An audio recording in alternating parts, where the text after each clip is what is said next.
नमस्कार मित्रांनो आपण लिहिलेल्या ह्या झाडाला आपल्याला 4 वर्ष पूर्ण झालेली आहेत आणि तुम्हाला हा व्हिडिओ मी दाखवणार होतो मागच, पण त्यानंतर तुम्हाला ही आंब्याची झाडं त्याला आलेलं फळ किती आहे ते तुम्हाला दाखवतो. ते साधारणतः 4 वर्ष पूर्ण होऊन म्हणजे थोडक्यात 5 वर्ष म्हणा. 5 वर्षाला या आपल्या आंब्याच्या झाडाला असे एवढे फळं लागलेले आहेत.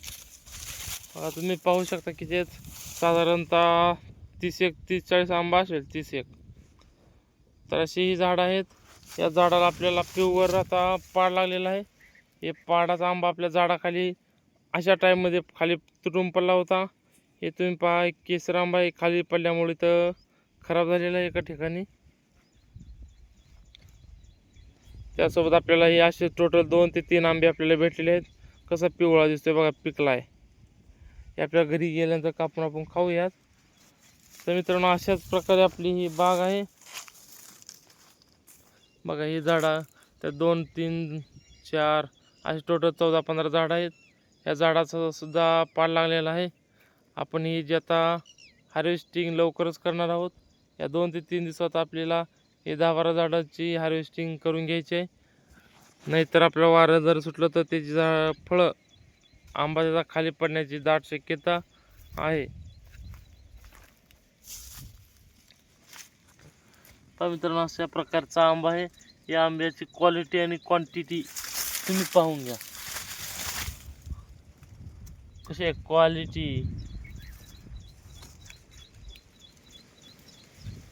तर मित्रांनो, हा आंबा तुम्हाला जर या आंब्याची जर रोपं जर पाहिजे असेल, प्युअर केशर आंब्याची रोपं आणि खात्रीशीर रोपं आपल्याकडं मिळणार आहेत. तुम्हाला जर पाहिजे असेल तर मला कमेंटमध्ये तुमचा नंबर द्या, मी तुम्हाला कॉल करेन किंवा खाली दिलेल्या नंबरशी संपर्क साधा. तुम्हाला आपल्याकडे प्युअर गावरान आंब्याची, गावरान म्हणतोय केशर आंबा, प्युअर केशर याची तुम्हाला झाडं आपल्याकडे उपलब्ध आहेत. अशाच प्रकारचे तुम्हाला झाडं मिळतील. आणि मित्रांनो, आपली बाग कशी वाटली आणि आता एक लागवड केलेली बाग आहे ती कशी वाटली तुम्ही मला कमेंटमध्ये सांगा. तिचं हार्वेस्टिंग झालेलं आहे, थोडंफार काढलेलं आहे त्याचे. परत ही जी सुद्धा आंब्याची झाडं आणि हे आंबा बघा खालच्या साईडनं बघा कसा दिसतोय. हार्वेस्टिंग आता ह्याला 2 दिवसात हार्वेस्टिंग करावं लागणार आहे.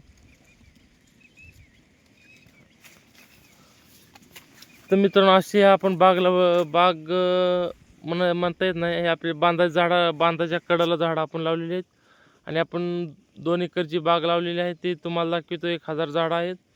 त्यासोबत हे आमचा आहे जुना प्लॉट. या प्लॉटमध्ये पेरूची बाग मी लागवड केली आहे. बघा, हा साधारणतः 7 ते 8 महिन्याचं पेरू आहे. बघा हे पेरू,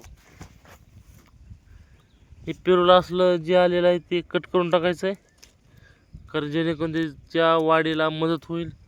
त्याचं सगळं झालेलं अन्न सगळं ते ह्याला जाईल. तर मित्रांनो, अशी आपली झाडं आहेत. 1200, 1100, 1200 असे पेरूची झाडं आहेत.